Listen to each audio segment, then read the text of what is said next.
अस्सलाम वालेकुम students.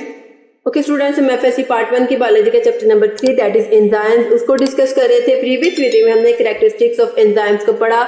Enzymes की क्या क्या कैरेक्टरिस्टिक्स हो सकती हैं, किस तरह से जो है वो एंजाइम्स अपनी कैरेक्टरिस्टिक्स के लिहाज से स्पेसिफिक होते हैं। उसकी सारी कैरेक्टरिस्टिक्स हमने अपनी प्रीवियस वीडियो में पढ़ी। अगर आपने वो वीडियो नहीं देखी तो इस वीडियो का लिंक ऊपर आई के बटन पे शो हो रहा है, अब वहां पे जाके इस वीडियो को देख सकते हैं। आज का टॉपिक हम स्टार्ट करें that is mechanism of enzyme action के एंजाइम्स किस तरह से अपना मैकेनिज्म परफॉर्म करते हैं, क्या उनका तरीकेकार होता है। तो अगर एंजाइम्स को देखें तो enzymes are 3D globular proteins हैं। क्या है ये? Most complex structure of proteins है जो कि क्या है 3 डायमेंशनल है। They have specific chemical composition, उनकी केमिकल कंपोजिशन बहुत ज्यादा स्पेसिफिक होती है। अब केमिकल कंपोजिशन स्पेसिफिक क्यों है? ये कुछ प्रॉपर्टीज की बेस पे होता है। सबसे पहले क्या है, नंबर ऑफ अमाइनो एसिड्स की बेस पे, सीक्वेंस ऑफ अमाइनो एसिड्स की बेस पे, types of amino acids, shape of active site and the shape of the substrate. तो इन 5 प्रॉपर्टीज की बेस पे एंजाइम्स अपनी केमिकल कंपोजिशन के लिहाज से बहुत ज्यादा स्पेसिफिक होते हैं। अगर हम देखें एंजाइम एक्शन किस तरह से जो है वो परफॉर्म होता है, तो एंजाइम क्या करते हैं, सबस्ट्रेट के साथ बाइंड करते हैं और क्या बना देते हैं, एंजाइम सबस्ट्रेट कॉम्प्लेक्स बना देते हैं।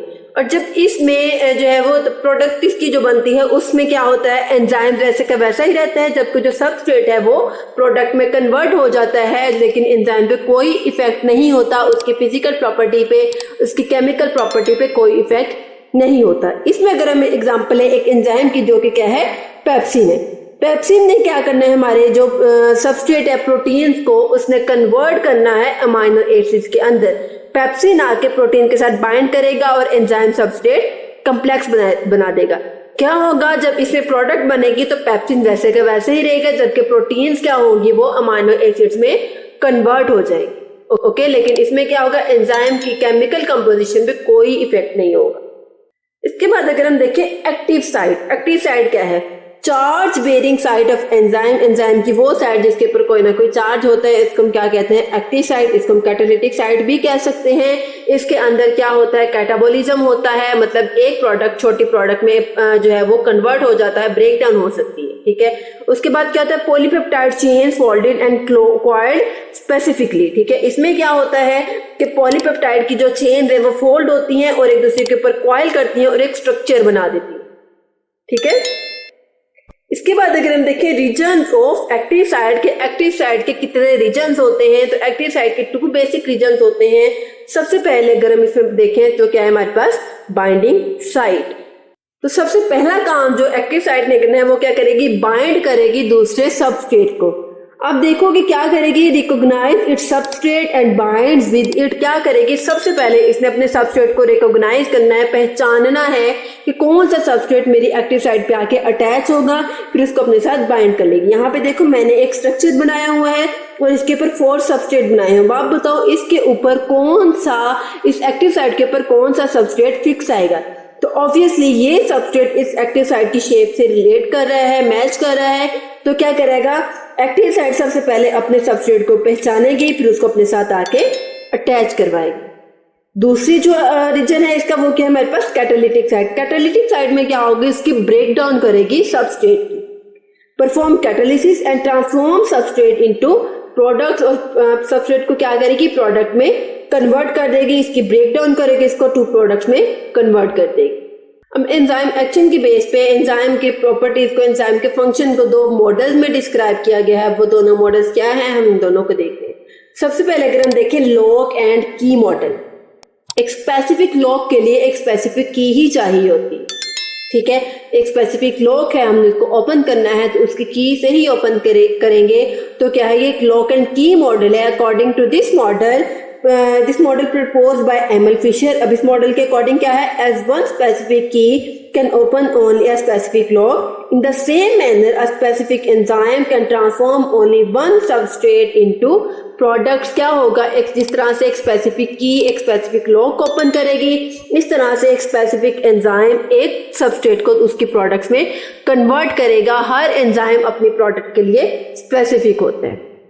अगर हम इसमें देखें no flexibility in active site, इसकी एक्टिव साइट फ्लेक्सिबल नहीं होती, कोई लचक नहीं होती। लेस इफेक्टिव मॉडल है, मतलब ये इतना काम नहीं कर रहा, इसकी एक्टिव साइट बहुत ज्यादा रिजिड होती है। किस तरह से लेस इफेक्टिव, हम इंशाल्लाह नेक्स्ट जो है इसी टॉपिक में जो नेक्स्ट मॉडल पढ़ेंगे उसको पढ़ के आपको अच्छी तरह से अंदाजा हो जाएगा क्यों ये लेस इफेक्टिव है।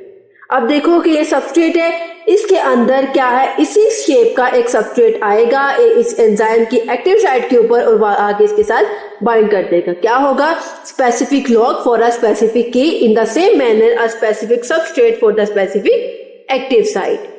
ओके, दूसरा मॉडल है हमारे पास, that is induced fit model. क्या है, प्रपोज्ड बाय कोशलैंड। ये लोगन की मॉडल के बिल्कुल ऑपोजिट है। इसमें आप ये कह सकते हो कि हर तरह की हर तरह के लोगों को ओपन कर सकती है, हर तरह की चाबी हर तरह के ताले को खोल सकती है। तो ये क्या है, इंड्यूस फिट मॉडल है कि जिस तरह की एंजाइम की एक्टिव साइट होगी वो सबस्ट्रेट अपने आप को उस तरह से मोल्ड करके अपने अंदर जो है वो उस एक्टिव साइट अपने आप को मोल्ड करके उस सबस्ट्रेट को अपने साथ अटैच कर लेगी। When a substrate combines with an enzyme, it induces changes in the enzyme structure के जब कुछ एंजाइम के साथ बाइंड करेगी तो एंजाइम के स्ट्रक्चर में कुछ चेंजेस आ जाएंगे। It has flexible active site, less rigid और no rigidity, या तो रिजिडिटी बहुत कम होगी या तो बिल्कुल ही नहीं होगी। मोर इफेक्टिव मॉडल ही ज्यादा इफेक्टिव है, क्योंकि कभी ऐसा हो सकता है कि कुछ एंजाइम्स ऐसे हैं जो कि ऐसी जो है वो फ्रीली है, तो क्या करेगी वो किसी न किसी सबस्ट्रेट के साथ आके बाइंड करके अपना फंक्शन परफॉर्म करेंगे। जैसे आप देखो इसकी एक्टिव साइट और शेप की है, इसका सबस्ट्रेट और शेप का है, लेकिन क्या होगा, एंजाइम की एक्टिव साइट अपनी शेप को, अपनी एक्टिव साइट को उस हिसाब से बना लेगी जिस तरह का सबस्ट्रेट उसके साथ आके अटैच हो रहा है। तो ये क्या है, इंड्यूस फिट मॉडल है कि किसी की भी तरह की एक्टिव साइट हो वो किसी भी तरह के एंजाइम को अपने साथ आके अटैच करवा सकती है। ओके, तो ये ज्यादा इफेक्टिव मॉडल है, ज्यादा यूजेबल मॉडल। ओके स्टूडेंट्स, तो ये तो छोटा सा टॉपिक। आज का टॉपिक हमने मैकेनिज्म ऑफ एंजाइम एक्शन को पढ़ा, जिसमें हमने 2 मॉडल्स को पढ़ा, लॉक की मॉडल क्या है, उसके बाद हमने इंड्यूस फिट मॉडल को पढ़ा। आई होप आपको ये वीडियो अच्छे से समझ आ गई होगी, और अगर इस वीडियो में कोई भी कंफ्यूजन हो या किसी चीज की समझ ना आए तो कमेंट सेक्शन में जरूर पूछिए। अगर आपको मेरी वीडियो अच्छी लगे तो मेरे चैनल को लाइक करें, सब्सक्राइब करें, साथ ही बेल आइकन के बटन को प्रेस करें, इससे आपको मेरी हर वीडियो का नोटिफिकेशन सबसे पहले देखने को मिलेगा। ओके स्टूडेंट्स, अल्लाह हाफिज।